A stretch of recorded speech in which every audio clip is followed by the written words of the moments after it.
Hey, so I thought it might be helpful to share some practices that I have been turning to recently, which I have found really powerful, actually. And I am kind of approaching this as somebody who has been through burnout. I'm healing from that experience. And I think that it's important to recognize when you have been through burnout that it changes you in a lot of ways. I mean, one of the things that I've learned from this whole experience is that it's really important to recognize that you can't separate your mental, psychological, almost intellectual approach to trauma, chronic stress, any sort of um, kind of stimulus or experience that causes you to have a response. You can't separate the psychological from the physical or the physiological. And from my experience, what I was trying to do after experiencing several really challenging life experiences. So I was diagnosed with breast cancer in May of 2023. Um, my husband was made redundant around that time. My mother passed away about a month later, and my son started at his secondary school. Now, you know, putting that my son started his secondary school in the same bracket as those other things might sound a bit strange, but for me, it was an impact of boom, boom, boom, boom. All of these things happened to me. And I felt like I had to find a way not to break, that I tried everything just to keep going. And so I leaned into things like meditation, I leaned into physical exercise and working out, I leaned into meditations and kind of monitoring my diet and being careful in lots of ways. But what that ended up doing was to really act as like a crutch. It did help me to sort of maintain a level um, of survival. But actually, what I wasn't doing was really recognizing the trauma, the damage, all of the impact of what those experiences meant for me.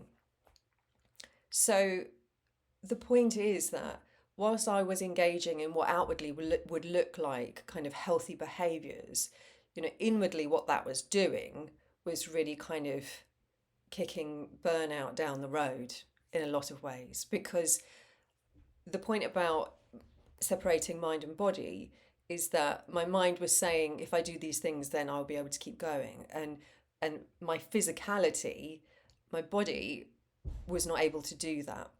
And eventually I burnt out.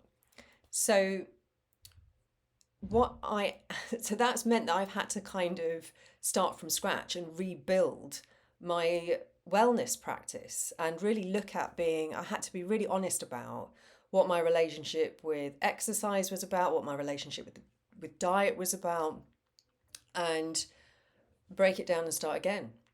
And so what I found was that I was ticking things off the list, really. Whereas now my approach is much more about engaging in things that make me feel good, that I look forward to, so it doesn't feel like a chore.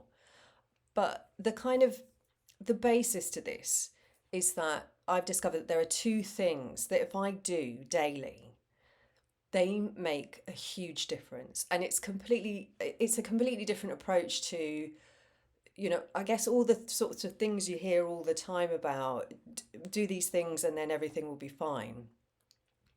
This is much more about reframing, finding a way of being grounded, and not using certain practices as an antidote or a distraction to the challenges that we face inwardly and externally, but it's much more about kind of recognizing how our mind and body work together.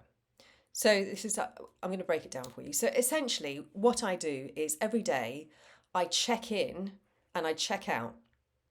So it's two forms of practice. And the checking in practice is really about connecting to my inner wisdom or my intuition or kind of, whatever you want to call it, even your spirituality, however you feel comfortable.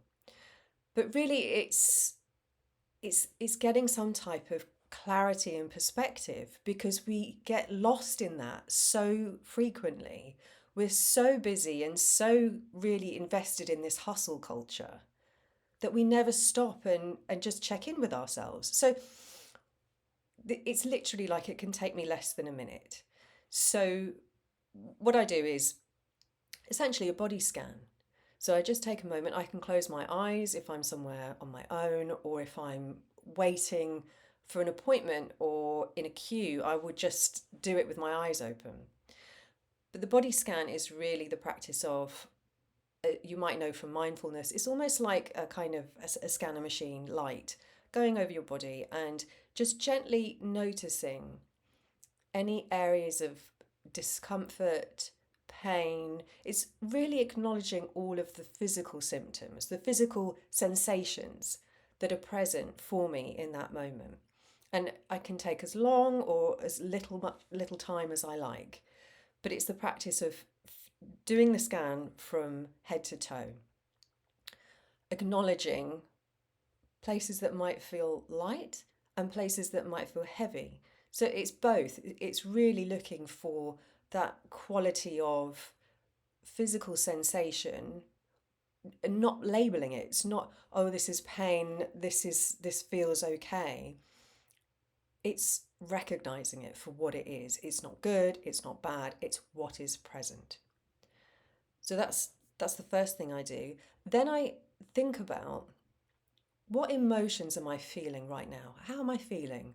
And it doesn't have to be just one thing.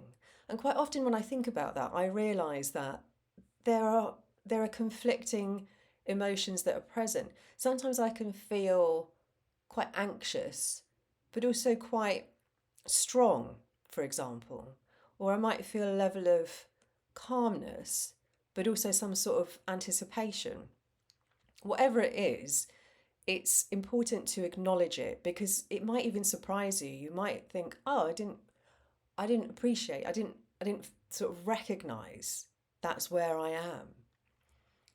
And looking at it in that way is really powerful because it also distances you from the emotion. You might even be feeling resentful or angry about something. And seeing it and feeling it is a really helpful way to process it. So once you've done that, once you've kind of got into contact with your emotions, how you're feeling, what I tend to ask is, what do I need to know right now? And it can be a variation on that. It's quite often, what do I need to know right now? And a potential answer to that will be, you're on the right track, or you need rest, or you need to do something different, or, whatever it might be. It's kind of it feels like it's connecting to my intuition, like, what do I need? Because so often we squash down whatever we're going through, like, oh, I'm hungry, but I haven't got time to eat because I've got to do the next thing. And when you do this practice, it means that you are tuning in to what your body is telling you that it needs. And so you will find that over time, if you are able to really reinforce this practice and understand the cues that your body is giving you, then you will be able to give yourself what you need in the moment. If you are tired, if you need rest, then do that. If you are hungry, then eat. If you need fresh air, get some fresh air. It sounds simple, but it's important to acknowledge how frequently we try to override what our body is trying to tell us. And it's really damaging because that's also a symptom of the kinds of things that I was doing when I was trying to avoid burnout. It was pushing down the feeling and doing something else. There's a lot more skill involved in recognizing what you need. And it's not just about what your body needs. It's about what your mind might need. You might need to feel like you want to learn something, or you want to change your perspective, you want to do something different, asking yourself what you need is incredibly powerful, and being able to respond to it is crucial. So that's the first thing. That's the practice of checking in. So that's what I tend to do. I'll do it in the morning over breakfast and when I have a chance to during the day. Now, the second part to this is the practice of checking out. And this is kind of quite simple. It's really however you want to do it. I find it helpful to do a meditation or find some quiet time on my own. It can be whatever you want it to be. It could be having a cup of coffee, but it is making the mental decision that you are stopping, that you are resting. And it's quite helpful to make sure you do it at the end of the day, because you want to give yourself permission to not be in the state of doing constantly. If you can do some kind of activity at the end of the day that gives you permission to say, I am not just switching things up, but I am taking my mind off my day. I'm doing something different and I'm giving myself permission to check out. It really helps to put the load down. It feels like something like a physical practice of letting go. And it really helps to carve out time which is for rest, for relaxation, for reconnecting with your loved ones, with your family, and for getting yourself into a mindset where it starts it's the beginning of the process of sleep. It's a routine, it's a reminder, it's a practice of letting yourself know, okay, this is the line that I'm going to draw where I'm not going to do anything anymore. Because you might work from home and get drawn back into whatever you need to do from home, or you might go to the office and then come back and then you're cooking dinner and looking after children, and there's there's no time, you're still working. So I tend to do it, I take a moment to myself when I finish for the day. And I also take a moment for myself once my children have gone to bed. But they're different ways of doing it. And that could be meditation or getting some fresh air, or whatever it is. It is the physical, I'm going to stop this now. I'm going to let myself rest. I'm going to give myself permission to be free and do something else. And so those two practices together, very simple. Checking in, I mean, you could do it inside a minute. Checking out, it's where you let yourself be free in however you want to do it. So I hope that's helpful. That is a really useful practice that I maintain. I already have a meditation on how to check in and connect to inner wisdom. And I'll be creating some more resources in the next few days. So if you're interested, then subscribe and I will update you.